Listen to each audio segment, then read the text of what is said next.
현대 교회에 대한 10가지 고발장. 폴 워셔. 5번째 고발입니다. 중생의 교리에 대한 무지. Ignorance of the doctrine of regeneration. 여러분, 이것을 직설적으로 말하겠습니다.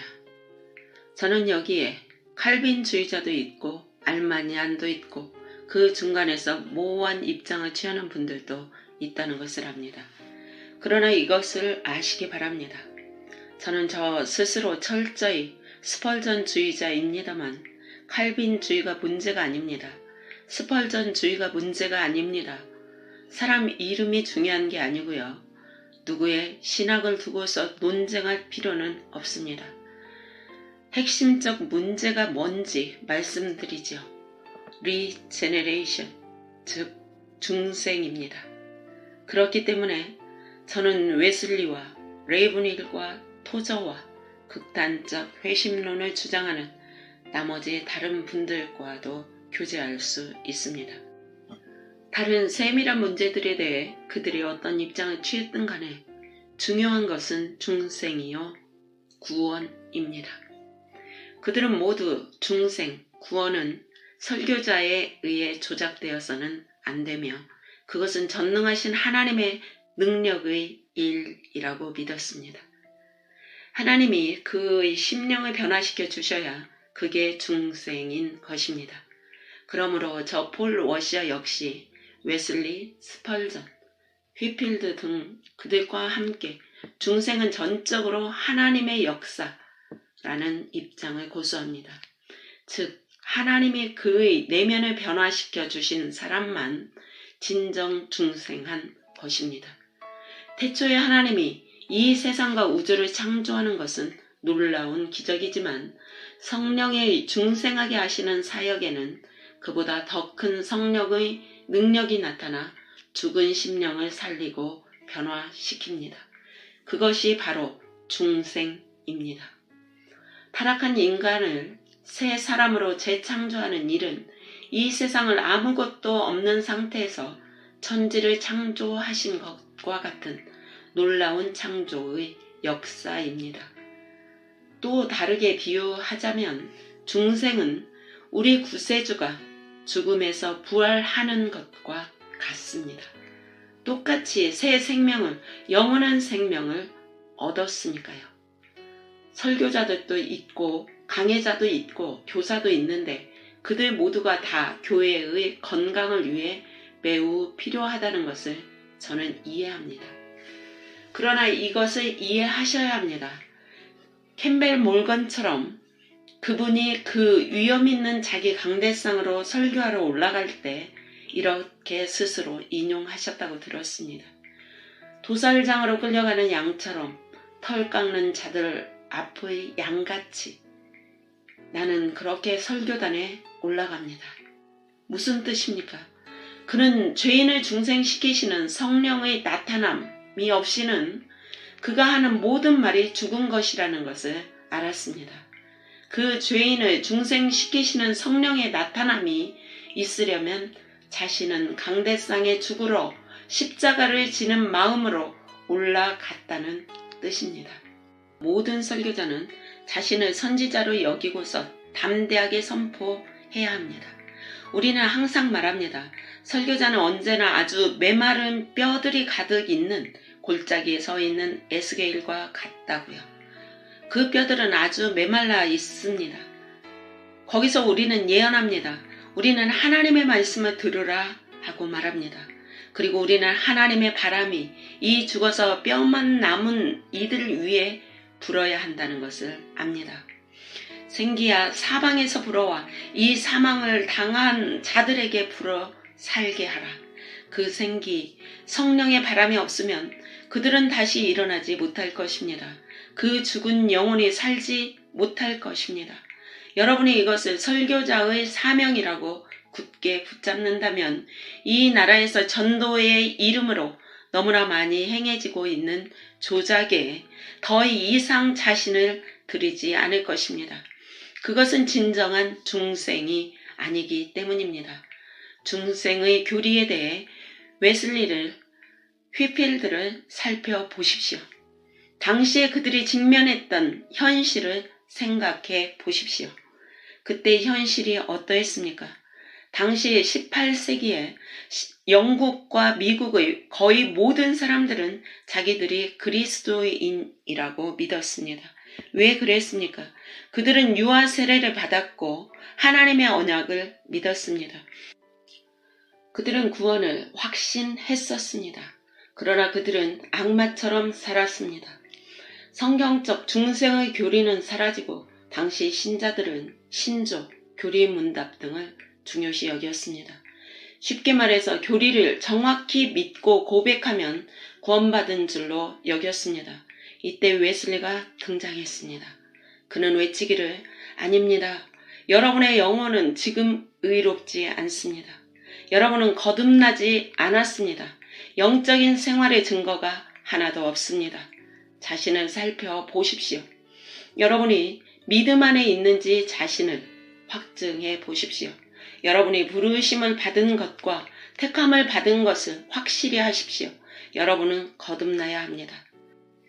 여기 미국에서는 지난 몇십 년간의 유행한 인스턴트 의식의 전도 때문에 거듭남, 중생에 대한 개념이 완전히 바뀌어 버렸습니다. 그들은 단지 여러분이 어떤 집회에 참석해서 그때 한번 믿기로 결단한 적이 있고 그것이 진지했었다면 중생한 것으로 거듭난 것으로 선포했습니다. 그렇지만 여러분의 삶에는 성령의 초자연적인 재창조의 역사가 나타났다는 증거가 없습니다. 그렇다면 그건 지적 동의이지 진정한 성경적 중생이 아닌 것입니다. 물론 누구든지 그리스도 안에 있으면 새로운 피조물입니다. 그렇다면 여러분은 변화되어 새로운 피조물이 되었습니까? 그걸 확신할 수 없다면 그건 결단주의이지 거듭난 게 아닙니다. 우리가 직면한 것이 무엇인지 말씀드리지요. 과거에 문제가 되었던 것은 유아 세례였습니다. 사람들은 유아 세례만 받으면 자기가 신자가 되었다고 착각했었습니다. 과거에는 사람들이 천주교회에 등록 신자만 되면 구원받은 것으로 착각했었습니다. 그와 비슷하게 오늘날 우리에게 가장 문제가 되는 것은 이 영접 기도입니다. 그리고 오늘 제가 전쟁을 선포하는 대상이 바로 영접 기도이며 그 폐해성입니다. 바로 이것을 말씀드리기 위해 제가 여기에 섰습니다. 그렇습니다. 제 의견에는 종교 개혁 때는 유아 세례가 많은 사람들을 지옥에 보냈다면 오늘날 개신교와 복음주의에는 그 영접 기도가 이 지구상의 어떤 것보다 더 많은 사람들을 지옥으로 보냈습니다. 여러분은 말합니다. 어떻게 감히 그런 말을 할 수 있습니까? 그러면 저는 이렇게 대답합니다. 성경을 열어서 성경 속에 누가 그렇게 전도했었다는 것이 어디에 나오는지 저에게 보여주시기 바랍니다. 성경에 어디서 인스턴트로 전도하고 영접기도 따라하게 해서 결신시켰습니까? 성경에는 예수님이 때가 찼고 하나님의 나라는 가깝고 회개하고 복음을 믿으라 하셨지. 자, 이제 나를 자신의 마음으로 초대할 사람이 누구냐? 손들어 보세요 하고 말했다고 쓰여 있지 않습니다. 성경은 그렇게 말하고 있지 않습니다. 회개하라 그리고 복음을 믿으라 라고 말했습니다. 오늘날 신자들은 그들의 삶 속에 적어도 한 번은 영접 기도를 했고 그때 누군가 그들에게 그들의 그 순간에 진지했기 때문에 당신은 이제 구원받았습니다 라고 말한 사실을 신뢰하고 있습니다. 그래서 당신은 구원받았습니까? 라고 물으면 그들은 그러며 저는 지금 예수님을 바라보고 있고 저에게 거듭났음에 확신해 주는 변화의 강력한 증거가 있기 때문에 저는 구원받았습니다 라고 말하지 않습니다. 대신에 그들은 이렇게 말합니다. 과거에 저는 한 번 영접 기도한 적이 있습니다. 그리고 그들은 마귀처럼 삽니다. 결심주의, 자기가 믿기로 한때 결심만 하면 사람들은 자기 자신의 결심이 진지했기 때문에 천국에 갈 거라고 생각합니다. 바울이 고린도 교회에 갔을 때 그는 그들에게 보십시오. 여러분은 지금 그리스도인답게 살고 있지 않습니다. 그러니까 과거에 여러분의 결신의 순간으로 되돌아가서 그 결신이 진지했었는지 한번 점검해 봅시다. 라고 말하지 않았습니다. 아니요. 그는 이렇게 말했습니다. 자신을 시험하십시오. 자신을 살펴서 여러분이 믿음 가운데 있는지 확증해 보십시오. 여러분, 저는 구원이 믿음으로만 이루어진다는 것을 여러분이 알기 원합니다. 그것은 하나님의 일입니다. 그것은 은혜 위에 은혜입니다. 그러나 중생의 증거는 여러분이 거듭나던 순간을 진지하며 달려있지 않습니다. 그것은 그 이후 여러분 삶에 계속해서 맺혀지는 열매입니다. 여러분, 신자라는 우리가 한 행위들을 좀 보십시오. 나무는 열매로 알 수 있지 않습니까? 60~70%의 미국인들이 자기들은 거듭났다고 생각하고 있습니다. 그런데 우리가 하루에 몇천 명의 아기들을 죽입니까? 우리는 우리의 비윤리성 때문에 전 세계에서 미움을 받고 있습니다. 그런데도 우리는 스스로 그리스도인이라고 여깁니다. 저는 그에 대한 책임을 정면으로 설교자들에게 돌립니다. 중생에 대한 교리를 오해했기 때문이라고요. 비성경적인 복음으로의 초대. 우리는 이것에 대해 이미 조금 살펴보았습니다. 이제 더 깊게 들여다보기 원합니다. 오늘날 우리가 어떻게 하는지 보십시오. 누군가에게 다가가서 이렇게 말합니다. 하나님은 당신을 사랑하시며 당신의 삶에 대해 놀라운 계획을 가지고 계십니다. 이것을 미국인에게 말하는 것이 상상이 되십니까? 선생님, 하나님은 당신을 사랑하시며 당신의 삶에 대해 놀라운 계획을 가지고 계십니다. 뭐라고요? 하나님이 나를 사랑하신다고요? 와, 굉장한데요? 나도 나를 사랑하거든요. 와, 이거 놀랍습니다. 그리고 하나님이 놀라운 계획을 갖고 계세요? 나도 내 삶에 대해 놀라운 계획이 있는데요. 그러므로 만약 내가 그를 내 삶에 받아들이면 내가 가장 멋진 삶을 지금 갖게 될 거네요. 와, 이거 완전 놀라운데요. 여러분, 이것은 성경적인 전도가 아닙니다. 기독교는 이 세상에서 성공하고 멋진 삶을 살도록 안내하는 것이 그 본질이 아니기 때문입니다. 하나님이 모세에게 와서 이렇게 말씀하십니다. 여호와 하나님은 자비하시며 은혜로우시며 노하기를 더디하시며 인자하심과 진리가 풍성하시도다.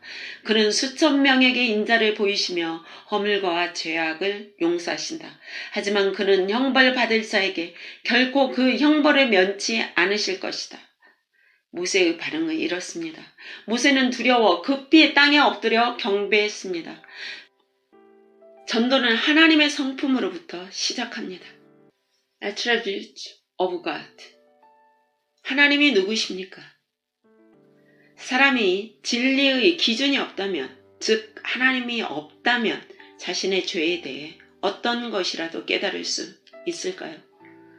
그러나 하나님의 성품, 하나님의 공의와 두려우심, 그러면서 동시에 사랑의 하나님을 전파할 때 사람들은 두려워하며 회개할 마음을 갖게 되고 하나님을 믿게 될 것입니다. 다른 사소한 인간적 이야기를 하지 마십시오.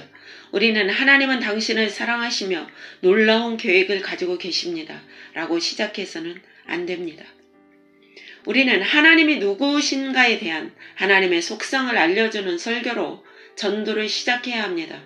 그리고 우리는 처음부터 그에게 거듭남과 구원은 그의 생명을 대가로 치르게 될 수도 있다는 것을 말해줘야 합니다. 물론 설교자, 전도자가 이런 질문은 합니다. 이거 보세요. 당신은 당신이 죄인이라는 것을 아십니까? 죄에 대해서 아주 피상적인 질문을 합니다. 예를 들면 그것은 몇 년 전에 제 어머니가 암으로 돌아가셨을 때와 같습니다.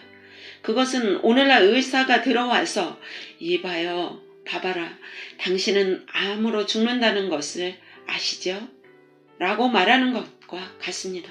우리는 이것을 너무나 표면적으로 대합니다. 무게도 없고 엄숙함도 없습니다. 선생님, 당신에게 끔찍한 병폐가 있고 심판이 다가오고 있습니다. 이렇게 우리는 진지하고 무게 있게 전도해야 합니다. 만약 여러분이 어떤 사람에게 단지 선생님, 당신이 죄인이라는 것을 아십니까? 라고 한다면 네, 저는 제가 죄인이란 건 압니다. 이렇게 피상적으로 묻고 피상적으로 답해서는 안 됩니다. 문제는 자기가 죄인임을 아는가는 것이 아닙니다.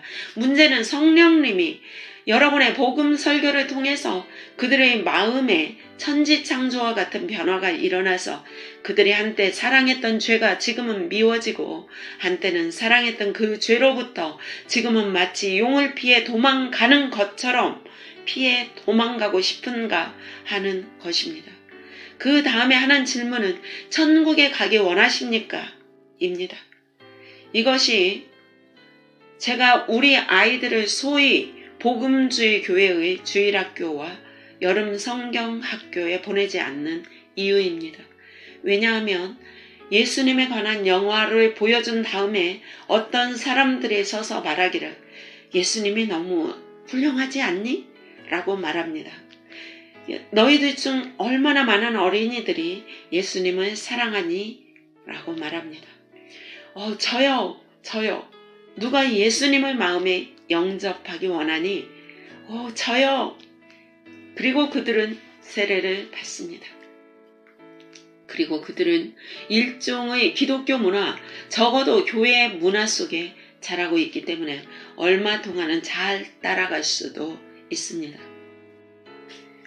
그런데 그들이 만 15에서 16세 자기 의지가 생길 때가 되면 매었던 줄을 끊기 시작합니다. 그들은 죄악 가운데 살기 시작하고 우리는 그들을 뒤쫓아 다니며 너는 크리스찬이야. 너는 단지 크리스찬이 아닌 것처럼 살고 있을 뿐이야. 타락하지 마라. 라고 말합니다. 대신에 우리는 이렇게 말해 주어야 합니다. 너는 그리스도에 대한 믿음을 고백했었다. 너는 심지어 세례도 받았고 그때 그분을 믿는다고 선언했었다. 그러나 지금 보니까 너는 그분에게서 떠나간 것 같구나. 자신의 믿음을 살펴봐라. 자신의 신앙을 확증해봐라. 내가 정말로 중생했다는 증거가 거의 없구나. 라고 말해주어야 합니다. 너는 거듭나야 한다고요. 너는 아직 회심하지 않았다고요. 그런 다음에 우리 자녀들은 대학 졸업 후 24살에서 5살, 약 30세가 되었을 때 그들은 교회로 돌아와서 그들의 삶을 재헌신하고 다시 교회 생활을 시작하고 기독교적 사회 운동에도 참여하는 자녀가 있는데요. 재헌신이 아니라 거듭나야 합니다. 회심해야 합니다. 하나님이 기적적으로 성령의 재창조 역사로 그의 내면이 변화되어야 하고 그 이후 새로운 생명이 시작되었다는 증거가 나타나야 합니다. 그렇지 않으면 재헌신을 하더라도 다시 세상으로 나아가고 맙니다. 그러다가 마지막에 그들은 주님으로부터 이런 말을 들을 것입니다. 너희 불법을 행하는 자들아 내게서 떠나가라. 나는 너희를 알지 못하노라. 여러분은 말합니다. 볼 형제, 당신은 너무 화를 내는군요. 누군가는 심령의 부흥을 위해서 외쳐야 합니다. 그러나 우리는 기초도 바로 세워놓지 못했습니다. 왜냐하면 중생, 거듭남의 교리조차 잘못되었기 때문입니다. 물론 부흥이 오면 우리의 잘못된 기초를 바로 세워주겠지요. 그러나 우리가 멀쩡한 눈과 귀를 가지고 있고 성경이 우리 앞에 있는데도 이런 문제들을 고치지 않아야 합니까? 천국에 가고 싶으십니까? 친구 여러분, 누구나 천국에 가고 싶어 합니다. 문제는 천국에 가고 싶은가가 아니라 이것입니다. 당신은 진정 하나님을 원하십니까? 그러므로 우리는 질문을 변경해야 합니다. 천국에 가기를 원하십니까를 묻지 말고 당신은 하나님이 미워하시는 사람이 되는 것을 멈추셨습니까? 그리스도가 당신에게 죄보다 더 소중해졌습니까? 당신은 세상보다 그분을 더 간절히 갈망하십니까? 이렇게 물어야 합니다. 여러분, 누구나 천국에 가고 싶어 합니다. 그러나 하나님이 미워하시는 사람으로 계속 살고 있으면서도 그걸 원합니다. 천국에 가고 싶은 마음을 갖는 것이 내가 구원받은 게 아닙니다. 그러므로 문제는 여러분이 더 이상 상처받지도 않고 원하는 것은 무엇이든 얻을 수 있는 특별한 곳, 천국으로 가기 원하는가 하는 것이 아닙니다. 그거야 다 원하죠. 이런 어리석은 질문을 하지 말자는 것입니다. 문제는 이것입니다. 당신은 그분을 진정 원하십니까? 거룩하기를 원하십니까? 세상에 좋은 것보다 그리스도가 여러분에게 더 소중하게 되었습니까? 어떤 사람이 이런 질문을 받습니다. 천국에 가기 원하십니까? 네. 그렇다면 당신은 예수님께서 당신의 마음으로 들어오시도록 기도하시겠습니까? 그 방법을 사용해서 구원받는 사람들이 일부 있을 수도 있습니다. 그러나 그것은 그 방법 때문이 아닙니다. 그 방법에도 불구하고 하나님의 은혜로 구원받는 것입니다. 선생님, 당신은 예수님을 갈망하십니까? 당신의 죄를 알겠습니까? 그럼요. 예, 그렇습니다. 선생님, 회개가 어떤 것인지, 당신의 삶에 이것이 일어나고 있다는 성령의 증거가 어떤 것인지 우리에게 보여주는 여기 몇 구절의 성경을 봅시다. 당신은 상한 심령을 가지셨습니까?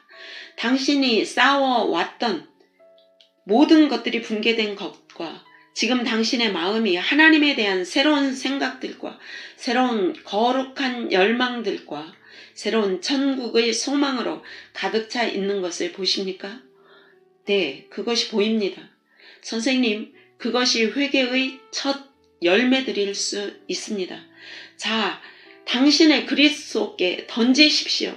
헌신하십시오. 그분을 신뢰하십시오. 그분을 신뢰하십시오. 제가 또 드리고 싶은 말씀은 당신은 복음을 전할 수 있습니다. 당신은 어떻게 구원받는지 말할 수 있고 당신은 사람들에게 구원의 확신에 대한 성경적인 원칙을 가르칠 수 있습니다. 그러나 당신은 사람들에게 당신은 이제 구원받았습니다 라고 말할 권세는 없습니다. 그것은 하나님의 성령이 하시는 일입니다. 여러분 스스로 구원의 확신을 남발하지 마십시오. 결단주의로 값싼 은혜로 전도하는 것은 잘못이지만 거기에다 구원의 확신까지 주지는 마십시오. 당신은 구원받았습니다. 왜냐하면 당신은 진심이었고 그분은 당신이 그분을 초청하면 들어오시겠다고 약속하셨기 때문입니다. 그러므로 당신은 구원받았습니다. 이렇게 함부로 선포하지 마십시오. 만약 그들이 세속적인 습관 가운데 계속적으로 살면서 그런 죄악된 삶에 대한 두려움이 없고 신앙 성장이 없이 몇 년째 계속 살고 있다면 그는 애당초 거듭난 것이 아닙니다. 결단주의로 예수 믿은 증거입니다. 우리는 그것을 개인적 제자도의 부족의 탓으로 돌리고 그것을 세속적 그리스도인의 교리로 치부해버립니다.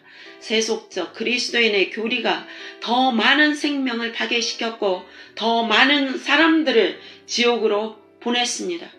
세속적으로 살더라도 그는 예수를 믿음으로 그가 구원받은 크리스찬으로 자타가 인정해주고 있습니다만 저 폴 워셔는 그렇게 보지 않습니다. 그리스도인들이 죄와 씨름합니까? 네. 그리스도인이 죄에 빠질 수 있습니까?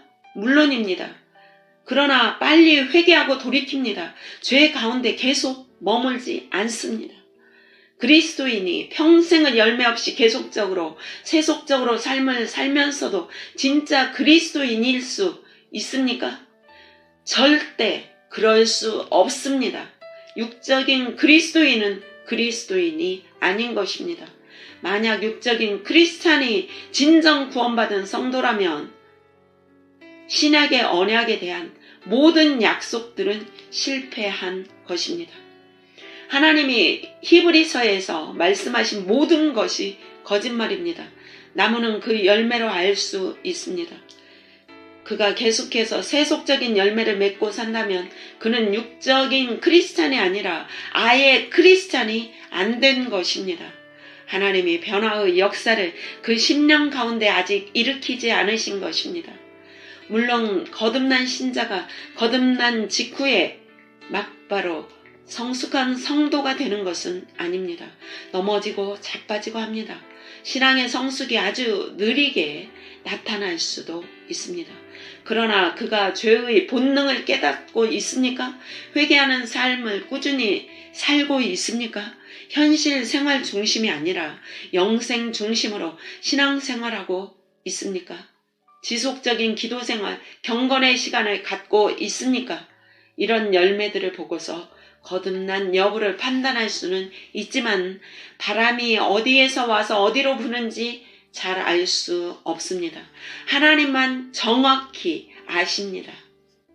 5번째 고발을 요약하면 중생의 교리에 대한 무지로 인해 비성경적인 질문을 통해 영접을 유도하는 일을 중지해야 합니다.